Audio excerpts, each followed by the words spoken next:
Hello and welcome to episode 6 of Mr Marvell and Friends. And I just want to say a massive big thanks to everyone who's watching my podcast so far. Let's introduce you to my guest today, and it is Basim's number one fan, actually, Six Keys. Hello. Hey there, how you doing? I'm good. So do you just want to tell a little bit about yourself and what you've been up to recently? Um, uh, Not sure where to start, I guess I've mostly been busy with sisterhood stuff, AC Sisterhood. Nice. I'm a moderator on the Discord server, and of course, I also host a podcast. Been doing some interviews there lately. Should be interesting. Coming soon. Little cool. plug there. And we got some server activities and stuff that we're planning. So yeah, keeping busy. So yeah, you are a massive AC fan, aren't you? I should think so. I'm still here after all these years. So. Judging from your Twitter feed. Yeah. So sort of the first topic is about the sisterhood, because you're quite a prominent person in the movement. So do you just want to tell the audience sort of how it started and how it's moving forward? Well, we're coming up on our first anniversary, not too in a few months, in August, I think. It started last year as there was a lot of news at the time coming out of Ubisoft. There were some internal problems there with abuse stories, and of course, there was at the same time they were doing the Valhalla marketing campaign, and they were mostly focusing on male Eivor only, even though we later found out that female Eivor is actually the canon one. And it was for many female fans, it was kind of like a hot button issue that for so many years we haven't had a representative character in the main games. We had Aveline, who was relegated to a side story, Liberation, which was on I think PS Vita, and that's about it. And Xiao Jun, who was in a little side scroller 2D game, and that's it. And we just we wanted to see more representation and better representation, and for Ubisoft to take the problems seriously within their company and their culture, the marketing, to treat their developers better and their fans better. And that's our founder was, of course, Kulpreet Verdi. And we afterwards we started the Discord server where people of all genders can join, and it's just meant to be a safe space for us to discuss anything. It's mostly just hanging out and having positive conversations about AC or any other games or any other topics. And we sometimes do like contests or other activities there. We want to give women especially a safe space where they can talk about their experiences if they want to, or to be able to celebrate the games without having male fans telling them, you're not welcome here, or your opinions are wrong because you're women, and stuff like that. So that's what the movement is about, basically. Nice one. And have you sort of been encouraged by the reaction and how it's progressed since it started? I would say so, because we've had support directly from the devs, who, of course, they even approached Kulpreet and the designer of the Sisterhood logo, Sebastian, about including a tattoo of the Sisterhood logo in Valhalla. and yeah, some of them have been visible in supporting the movement, and uh, some of the actors as well, like Magnus Brun is a big fan of us. It's really nice to see. Oh, wicked, wicked. So, yeah, I've listened to your podcast, and you're doing a great job, by the way, with those Oh, thank sister you. podcasts. Yeah, I liked them all. The one I liked in particular was, is it Betty Robertson? Yeah, Yeah, Betty Robertson. Yeah, yeah, it's a really good insight actually into how games are made yeah, and yeah, whatnot. yeah. I thought it was really interesting. Yeah, like especially she was given a bit more of an insight into the London arc with Yeah, Stowe and whatnot. Yeah, that was probably my favourite one. But yeah, I think you are doing a really good job with that podcast, and you're getting some great guests on as well. To be fair, the other guests are pretty good as well. yeah. We've been really lucky in that way, and we have some more exciting guests on the way. So Oh, cool. we're always planning about that, and always looking into especially female creators that we can highlight. And like, you don't often get to hear from the writers who are sort of more working behind the scenes. Like, of course, everyone knows Darby McDevitt, and he's always kind of the face of the writing side, or at least was before he left Ubisoft. But we also want to highlight other writers like Betty that you don't often get to hear from their perspective. And there were, we've interviewed artists as well, and voice actors or actresses. Oh yeah, and you had Ayers and Cleopatra's voice actors on, didn't you? That was a good one Yeah, as that well. was our very first episode. Yeah, They're both yeah. great. Just so much insight, and they're so honest and straightforward. It was great. And do you really enjoy? I get the impression you do, of course, but do you really enjoy hosting those podcasts? Yeah, yeah. Yeah. It feels I don't know, it like, I guess I don't like to say that it feels like it makes a difference. I don't know if it does, but um I like to think that we're at least giving a chance to some people to have their voices heard who wouldn't otherwise get the chance. So I really enjoyed that side of things. Nice one. So let's get into the sort of the main protagonist situation, because most people like a protagonist, whether it's male or female, if they're lovable and they're well written. Like I'm trying to. The main female protagonist I like is Aloy from Horizon Zero Dawn. So that's Yeah, a I perfect still need to play example. that game. You have to play it. You have to play Yeah, I keep it. hearing that from people.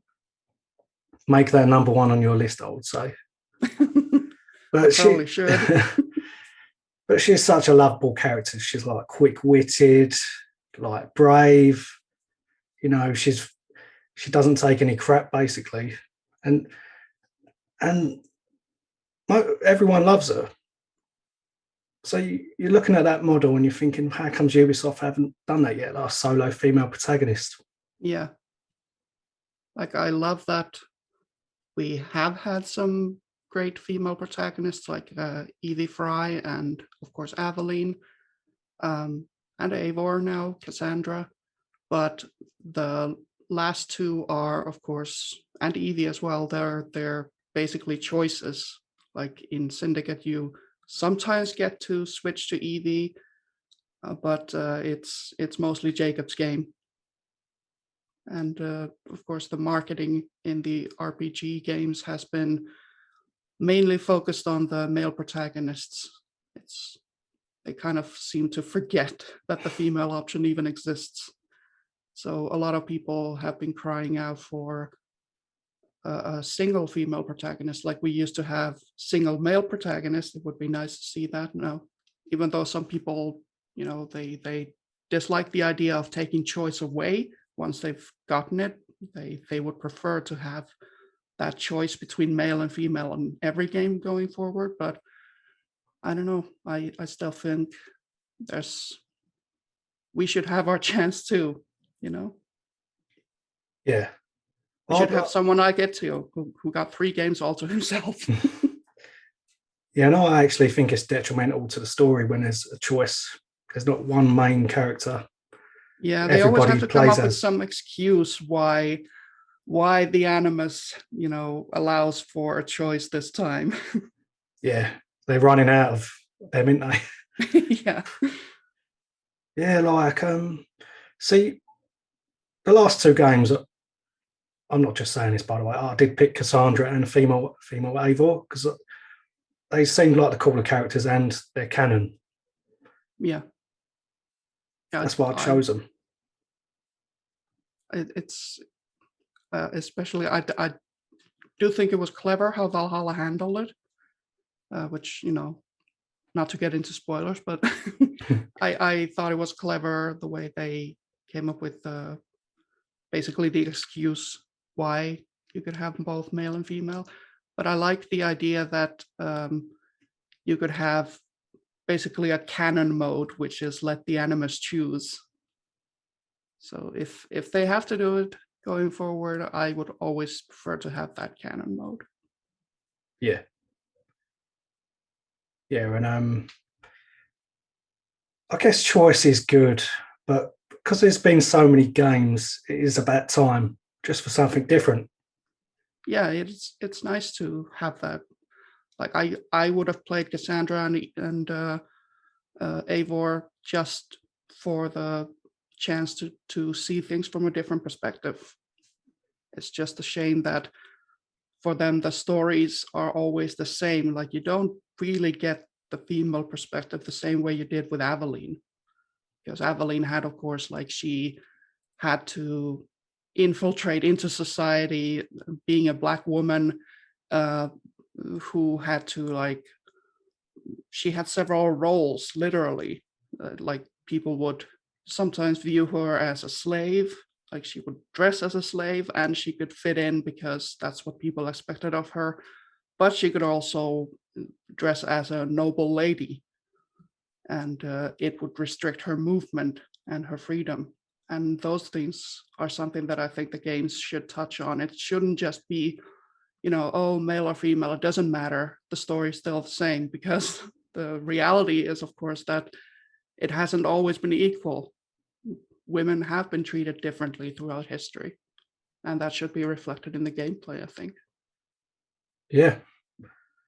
And that's quite interesting, that sort of women being treated differently. But in ancient Egypt, they were pretty sort of, they were treated well, women in ancient Egypt, as far as I know. I haven't looked too far into that, into the history, so you probably know more about that than I do. I don't know, maybe I'm making it up. I swear I heard it somewhere. Cleopatra was definitely interesting. Yeah, exactly. I think they were seen more equal in the Egyptian times, but what do I know? I haven't got a time machine. Have I? I must have read it somewhere. But yeah, and I mean, Viking society was also like that. Yeah. That's why Eivor works, I think, because they did have shield maidens, and we've had warrior graves where they initially thought it was a male warrior who was buried, but turned out to be a female warrior. So there's some precedent of that, at least. Yeah, there you go. Like, have you watched Vikings? Yeah, I'm currently in season 3. Okay, so best not say too much. I have heard some spoilers already, but yeah, I was going to say something, but it might be a minor. And I mean, the game also has some spoilers. Like you literally go to the snake pit. Yeah. But yeah, like, it's a strange one. What would you say to, because, a lot of male gamers, maybe in some people I know, friends, they just prefer playing as a male. What would you say to that? Because that's one of the arguments, isn't it, against it? Like, a lot of gamers, I know that there's a lot of female gamers, of course there is, but a lot of male gamers just want to play as a male, don't they? Yeah, to be honest, to me that's kind of weird. Like, um, for me, it's just nice to be able to see female protagonists because it's different. Um, Especially if they have that different perspective, like we talked about. But um, just for me, it's like, oh, that's a nice change of pace. Yeah, um, but to me, it's kind of weird how some male gamers see it as this, um, like they always need to have that male option. Because for me, it was never, um, back when AC was still kind of new.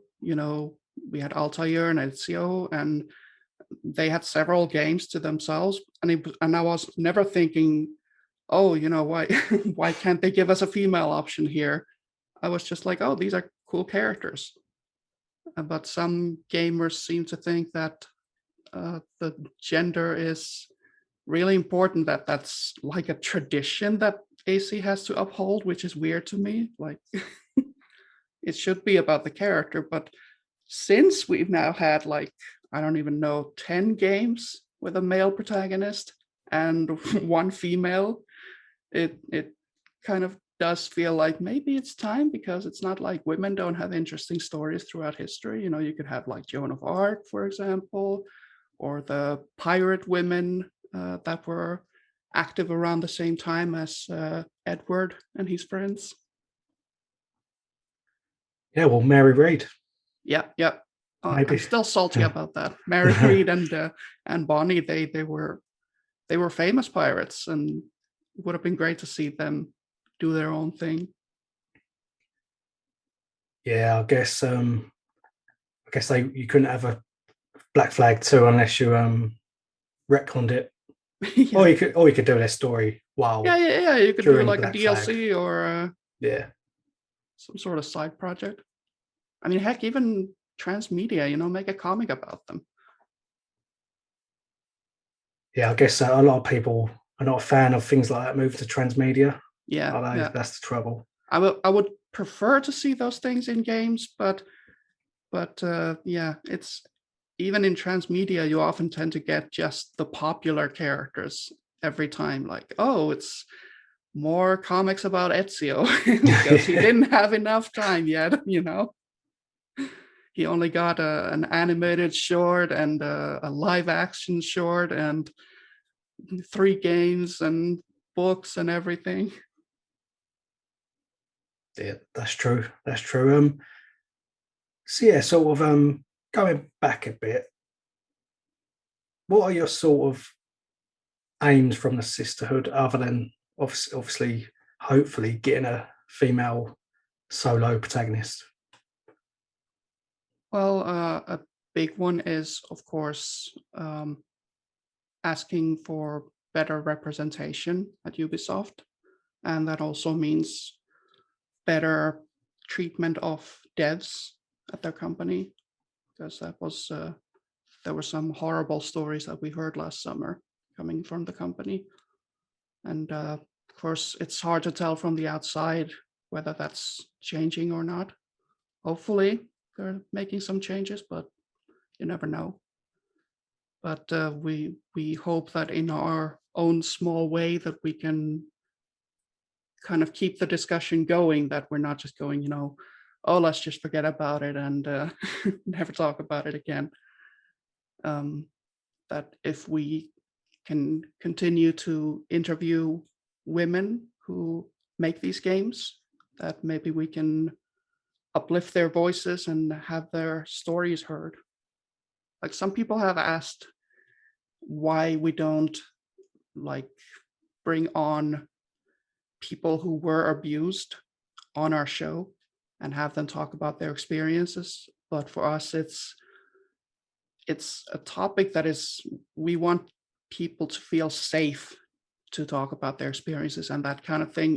If you drag them into the public eye and make them relive their traumas for the sake of entertainment, that it doesn't feel right. Like, of course, if people want to do that, then they can approach us, and we will make sure to make that experience as safe as possible for them.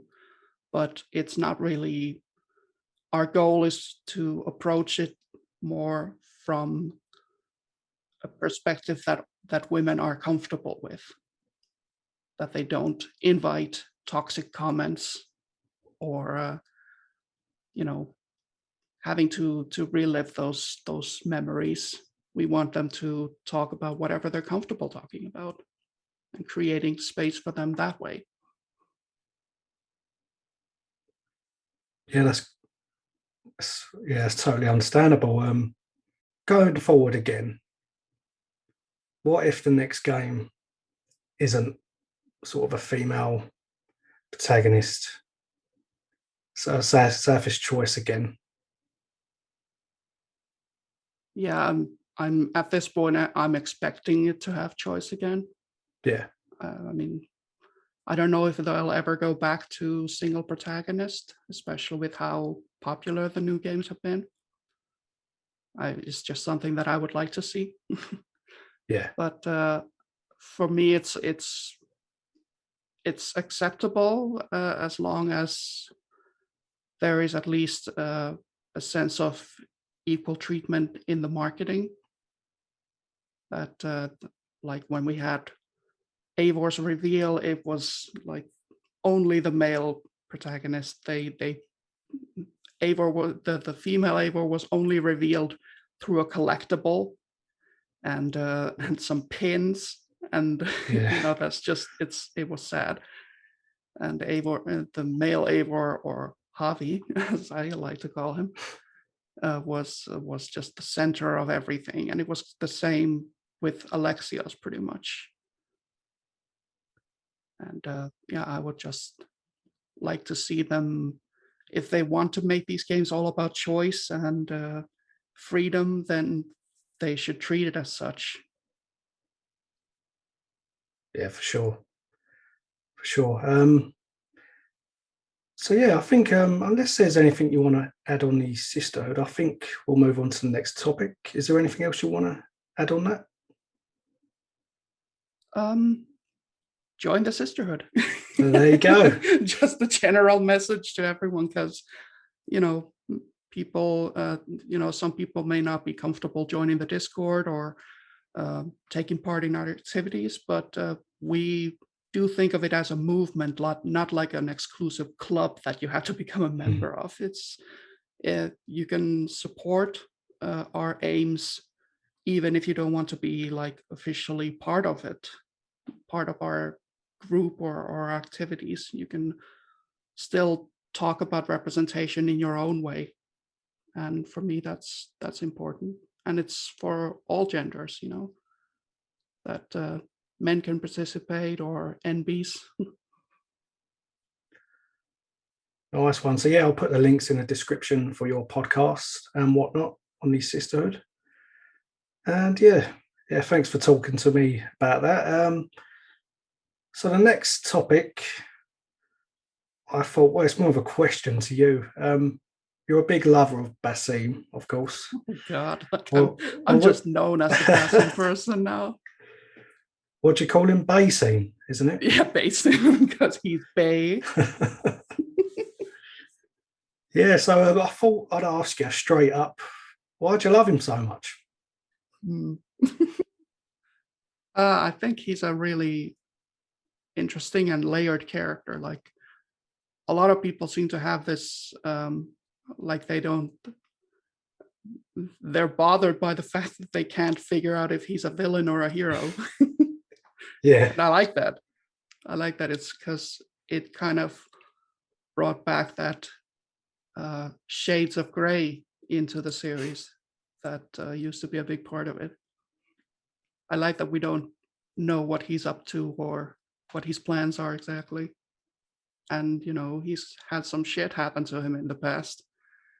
And I think in some ways his quest for revenge is, if not justified, then at least understandable. I like heroes like that. nice. So when did you start sort of thinking he might be a bit shifty? He might, Well, he acts pretty shifty throughout the whole game, doesn't he? True. That is true.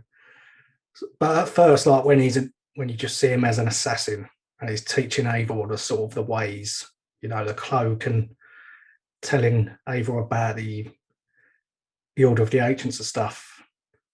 Yeah. Was you just enjoying him as a hidden one or an assassin at that point? Yeah, it's your perspective kind of keeps changing throughout the game, because at first, when he shows up with Sigurd, you're just like, I don't know if I trust this guy. He's kind of shifty, as you said. But then he starts acting as your friend and teaching you all these things, and you're like, well, maybe my first impression was wrong. But then, it changes again, especially when you see him through Eivor's memories in as Loki in Asgard, and you're like, what's going on? Like, they have the same face. Is it just the animus messing with me, or? Yeah, do you know what? I recognise the voice before the face. For me, it was the other way around. It I didn't even think about the voice. Maybe it was because he had a different accent in Asgard. Yeah, but there is a hint of it, isn't there? Yeah, yeah. I mean, I did not reckon. Sorry, go on. Yeah. Yeah, I didn't recognise the face straight away. And then I was like, "What? This voice sounds familiar." I couldn't get it. I don't know if that's just me being dumb, but I couldn't. Like, well, I mean, I feel dumber for not recognizing the voice, because it is a pretty dead giveaway, I think. Yeah.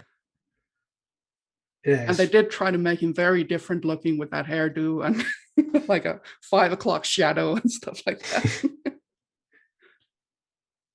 Yeah, so he's in some of the best parts of the game, I would say. I must admit, I'm not the biggest fan of Valhalla, but I wanted to see more of Basim, and I wanted more of the game to be focused around him and Sigurd, instead of all of the arcs. But he was in the better parts of the best moments of the game, I would say. Yeah.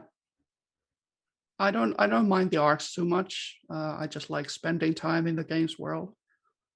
So, of course, the main story, as you could say, with Sigurd and Basim, is like the main, most interesting part of the story, I'd say. But the arcs also contribute to Eivor's character and the things she has to learn about leadership.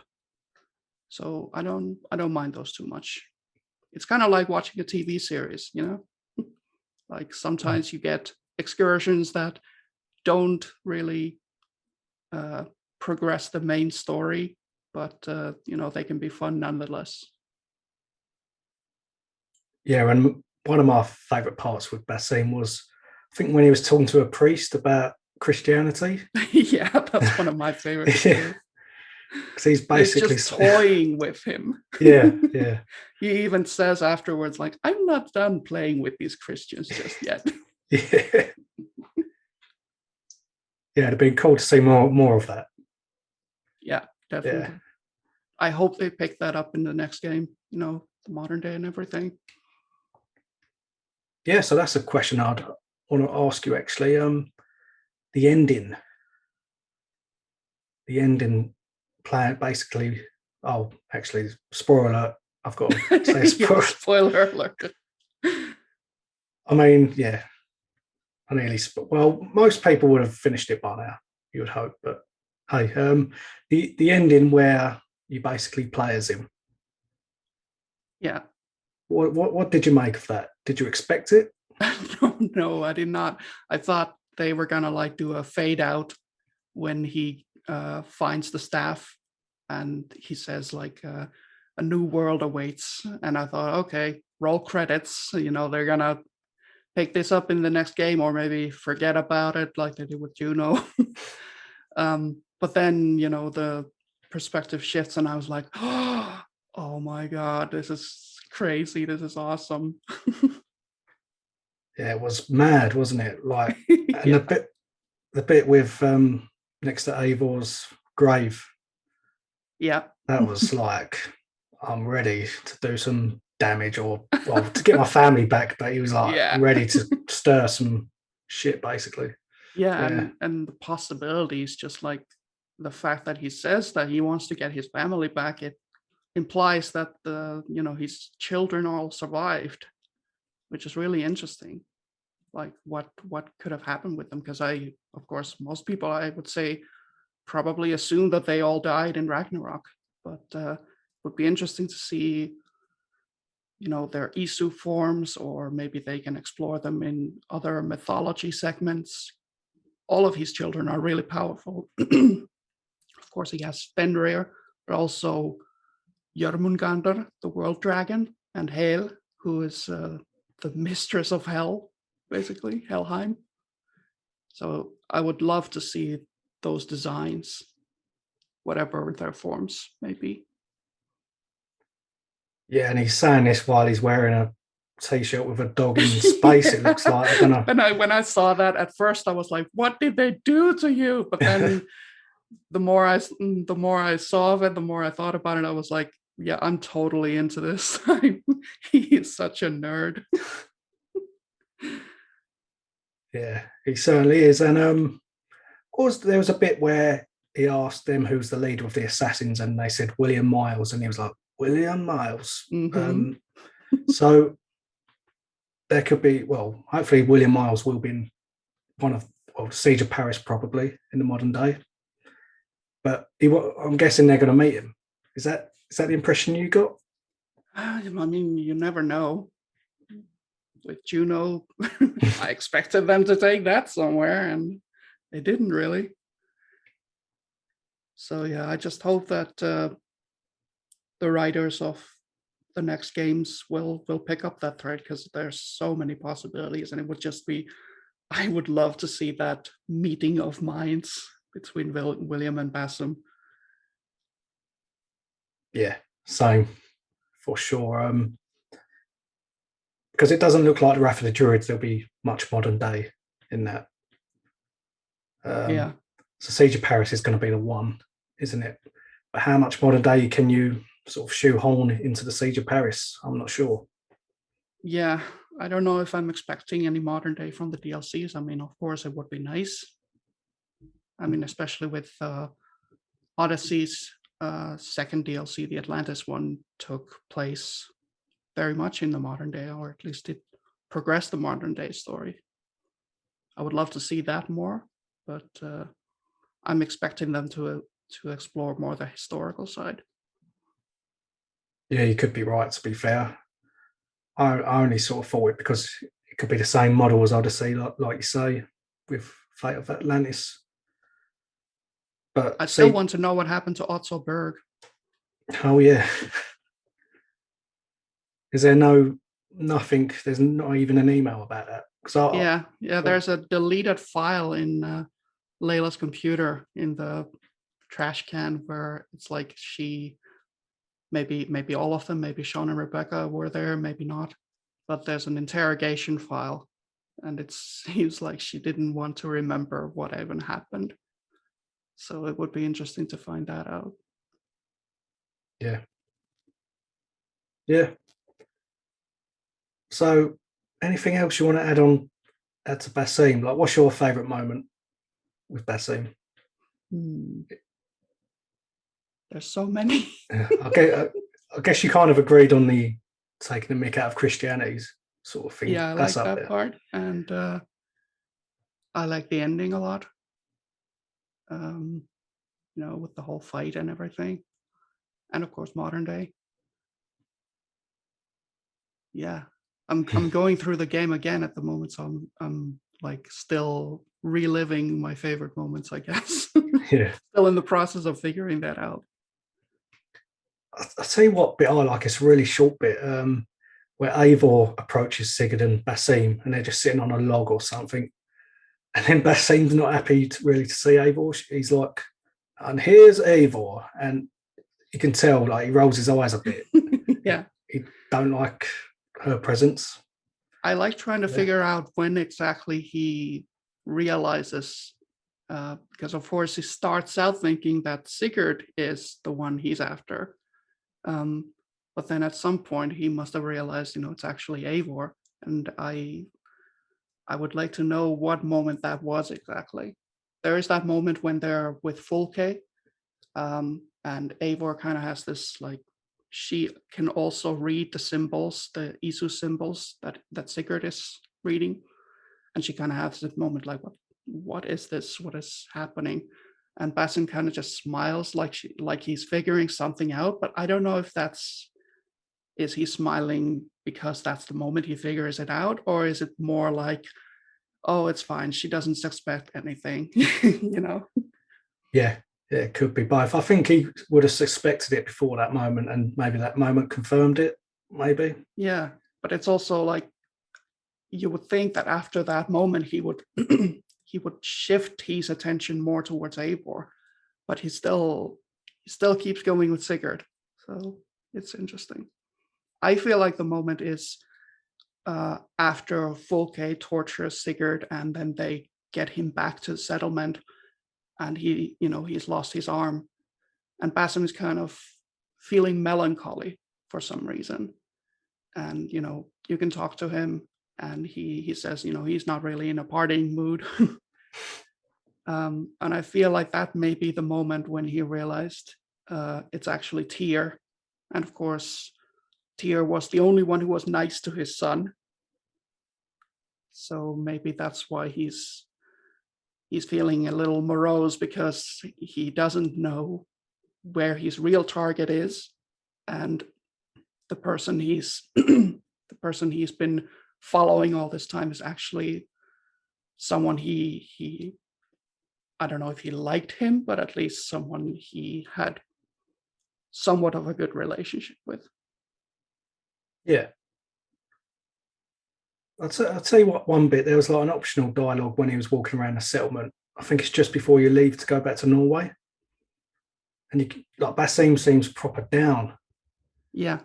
And I guess he's just acting at that point because he's getting ready to tail him back to Norway. But I found that quite interesting. Yeah.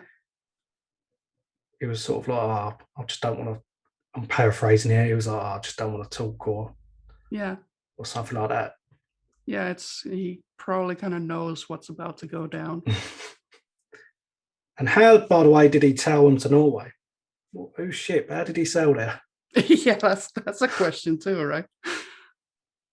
Like, they're pretty treacherous. Obviously, he knew they was going to Norway, but tailing them all the way there, I guess it's a video game, isn't it? Yeah. I'm thinking too deeply, but I thought, who sailed him there? Maybe he rode there. Yeah. No, he was a really cool character. He was. I guess we'll wait and see what happens. I hope we see him more. So would you want to see him, let's just say, okay, he's not in the DLCs. There's no modern day in the DLCs. Would you want to see him in the next game as the modern day protagonist, coming in and out of the Animus for a full game? Is that even a question? Okay. Of course. Fair enough. And how would you want him to be around Rebecca and Sean? Maybe William? I love the idea that he just annoys Rebecca and Sean, because he was really kind of condescending in that ending when Rebecca's like, do you even know how to work the Animus? And he's like, please, we were building these things way before your time. I can figure it out. And he's like talking about using the laptop, like, what is this, like I have to use my hands and voice to operate this. Yeah, imagine him trying to use an iPhone as well. I like thinking about what kind of TV shows he would be into. Just like looking at, I think he would be very curious about the modern world, seeing how humanity has changed over time, or maybe not changed. Like just looking at our craziest TV shows and be like, what the fuck? Yeah, I reckon he'd watch. Have you heard of You've Been Framed? It's like, well, Well, it's like it was a show in the UK. I don't know if they still do it, where people send in videos of people falling over and you know people in like Like where a hidden camera show. uh, not quite. It's more clips. It's more clips like say a wedding.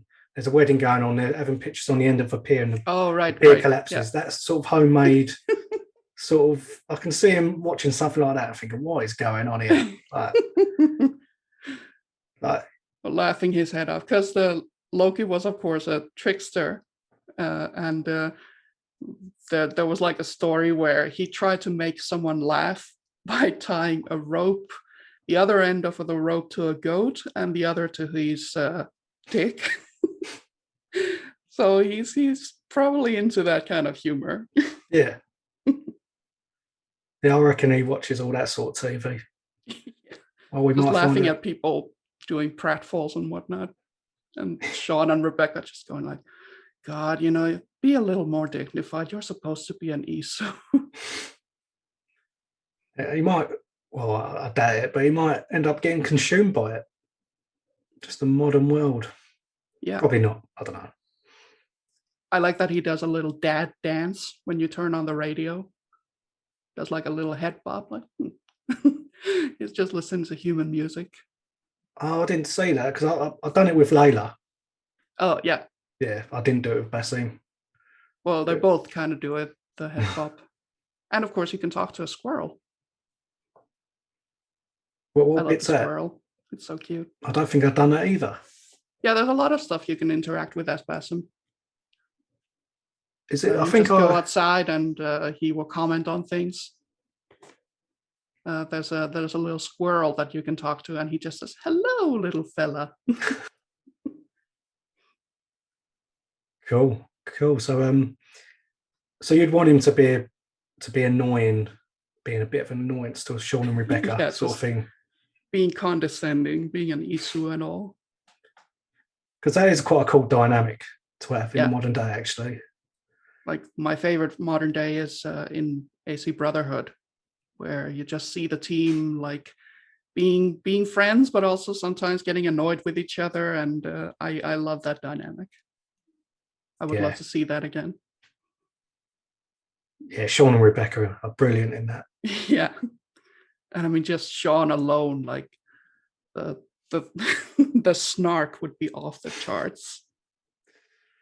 Is it Assassin's Creed 2 where Desmond goes, "What's all this stuff?" And he's like, "This stuff, Desmond, this stuff," and he goes on about it. Yeah, I can't remember if that's 2 or Brotherhood. Yeah, I'm not sure actually. It's all a blur now. All the early games. But yeah, actually, that's a good point. In Valhalla, I did back out of the Animus a few times, thinking I'll get some different dialogue, but there wasn't. Unless I backed out at the wrong times, like there was no extra dialogue. I've heard that there's supposed to be something after every Sigurd arc, but I didn't actually realize on my first playthrough that you could exit the Animus anytime. So I Oh, think I missed that stuff. so you had to do it directly after a Sigurd one, or Yeah, I wish oh, there would have okay, been like a little notification, like you have new emails or something like that. I think that's what they did with AC3 and Brotherhood as well. Kind of give yeah, people a reason to check out of the Animus sometimes. yeah, that's quite disappointing because I did try, like I've done it a few times. I thought it'd be like Brotherhood, but I obviously timed it wrong. Mm. Yeah, that's a shame. That is a shame. So, yeah, is there anything else on Valhalla? Because I know you're quite a big fan of it. Yeah, I know that some people have their problems with it, and I have my Hmm. problems with it too. Um, it's more on the gameplay side, I guess. But yeah, I really enjoyed it. It's one of my top 3 now. For Oh, years, it was AC1 Brotherhood and AC2, and now it's AC1 Brotherhood and Valhalla. there you go. There you go. Yeah, as I Just said, think go on, sorry. No, no, I was just gonna say I think it's a beautiful world. I just love spending time with it, just taking crazy amount of photos, not just of Wasim, but just the world in general. But not Um, 90% of them are passing. that right? Probably, because I do have a lot. Your profile picture at the minute, or is it your cover photo? Brilliant. I don't know how you got them to do that, but fair enough. A lot of patience. A lot of patience. Yeah. So there's a couple of things I was really frustrated about actually. You know when you're sailing and you pick a story or a song, and then you go past somewhere where you can raid, it just stops. Yeah. That really annoyed me. Yeah. And I don't like that the songs start automatically when you board your ship. I always turn it off because there's only like a handful of songs, so they repeat a lot. Like Black Flag at least had many shanties. Like I think they Yeah. had like a 20 or 30, I don't even know. But in Valhalla, you only have like 5 that keep repeating. I always switch to stories if I can. But yeah, like you said, then they always stop. Yeah, that was so frustrating because that was one of the things I was really looking forward to. Yeah. And I don't know why they decided to do that. Okay, it's realistic. There's enemies 20 Yeah. feet away from you, but it's a video game, like we were saying earlier. Yeah. Doesn't And have to especially be if you're not 100%. interested in raiding at that time. It's just, Exactly. it should only stop when you do the raid. Yeah, because I've pretty much mentioned Valhalla in all of my other podcasts, but every time I think, oh, I haven't mentioned that. That was one of my main things I was disappointed by. Oh, For me, it's mostly the stealth stuff that's disappointing, I guess, because I'm a big stealth player. And yeah. there's a lot of problems like with detection and social stealth, which feels kind of tacked on. I love it when it works, but it feels like the level design is mostly good, but it's not really created to accommodate social stealth. Like sometimes you have a bench that's clearly too close to enemies. Like there's no way you can kill someone without being spotted. So it's kind of useless. Yeah, I agree. We were speaking about this on Declan's podcast. Let's Talk AC, wasn't we? A bit about the old stealth and parkour. Yeah, parkour is another one. I hope that's something that they tackle in the next game. Yeah. Because we got combat in a good place now. Like they've been focusing on combat almost every game, always rebuilding it from the ground up. Well, that's the thing, though. They just keep changing it. Yeah, but I think it's in Yeah. a good place now. Personally, I like the abilities that you had in Valhalla. They were, obviously still over the top, but a little less fantastical than the ones in Odyssey. A bit more grounded. I would like to see that going forward. Oh, cool. Cool. So I think we'll cap off the AC related stuff. I like having one topic that's not AC related. And I know you play Animal Crossing. This is just going to be a couple of minutes. Yeah, the other AC. Yeah. And I haven't played it much lately because, I've played it for a year and I've played all the seasons. I've kind of done it all. Same. Yeah. But what would make you come back to the game? What sort of features make you come back? Or are you at that point where you just won't play it anymore? I have been playing it a bit more recently, and it's just I just decided to start my island over. I decided to redesign it to look more like Stardew Valley. I want Nice. to because Stardew Valley is one of my favorite games, and I just wanted to see if I could create an island that looked like it. So that's been interesting, trying to figure out, how to create another game in a different game. But I Cool. guess more for quality of life improvements. I don't know. I haven't played Animal Crossing before this one, before New Horizons. So I don't know if it's always been like that, but they do seem to be like the pace of the game is obviously very different from most games. It's on a real world clock, 24 hours. So it's kind of designed to accommodate a slow play style, but at the same time, the way they're doing content is like drip feeding it, like only very small updates, only a few items at a time, or one feature every few months. They could maybe do something more with that to keep older players to coming back to the game. Yeah, I totally agree. They need to do something. I think they need to make the animals do all sorts of stuff, like swim, sprint, throw their face in a birthday cake, stuff like that. Like, because there was one of my characters, you know, when they have a birthday, Yeah. they just dance around. Yeah. One of my characters, Stitches, I think, said, "Oh, I want to put my face into that cake." Well, do it then. Yeah. Do you know what I mean? Just do. I want them to do stuff like that, which will make the game more engaging. Like, I love it, And they but should have more different personalities. yeah, Because if you've got one of every kind on your island, you've pretty much seen it all because they all keep saying the same things. I've heard that in the older games, they actually had more personality. yes, I think that is the key. I don't know why they decided to do it like this, but Probably because they have like 400 characters now. yeah, more characters than Assassin's Creed. Definitely. Yeah, so yeah, that's all I want really. Obviously, new gameplay elements will be cool, but I want the animals to act differently.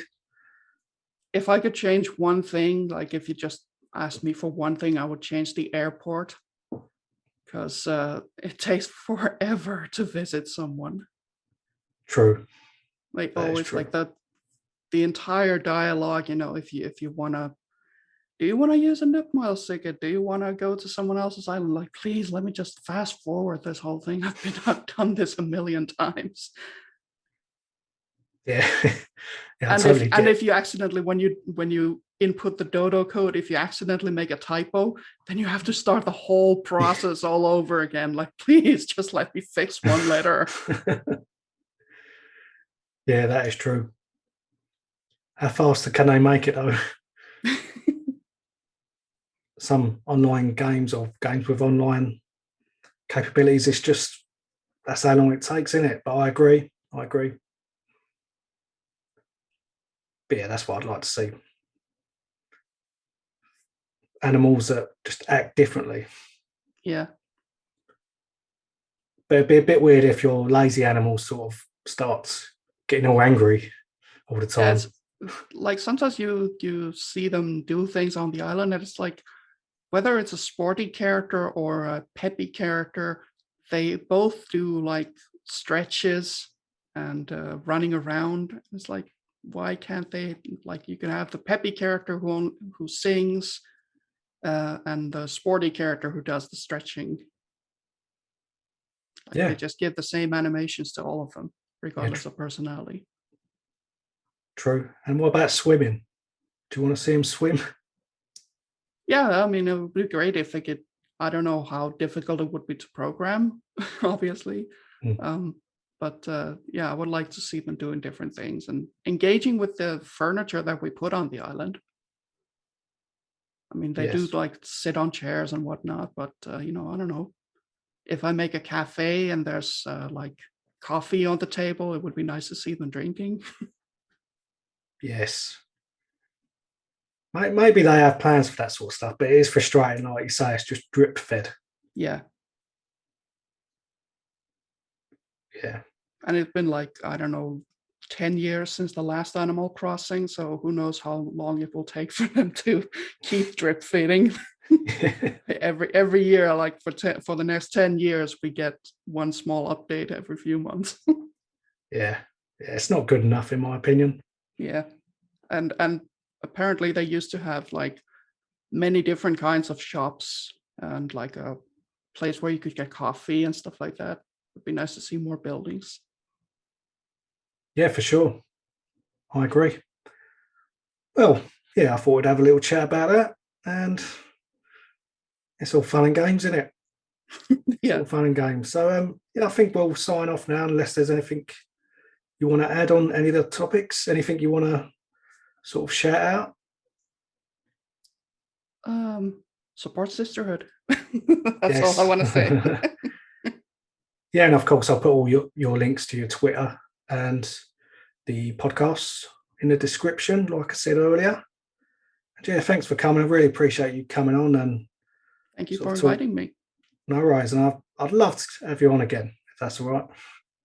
Yeah, sure. Yeah, because it's nice to have like just more free flowing chat sometimes. Yeah, and I try and base my podcast around a person as well.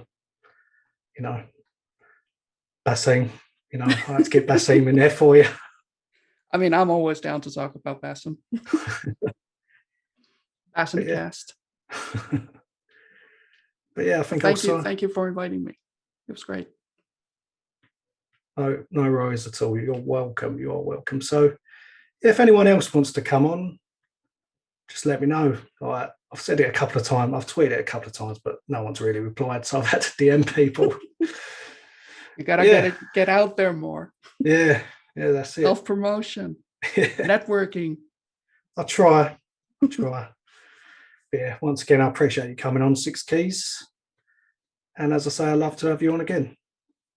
Thank you. Thank you. So, I've got to sign off now. Thanks for watching. Please like, subscribe, and I will see you soon. See ya.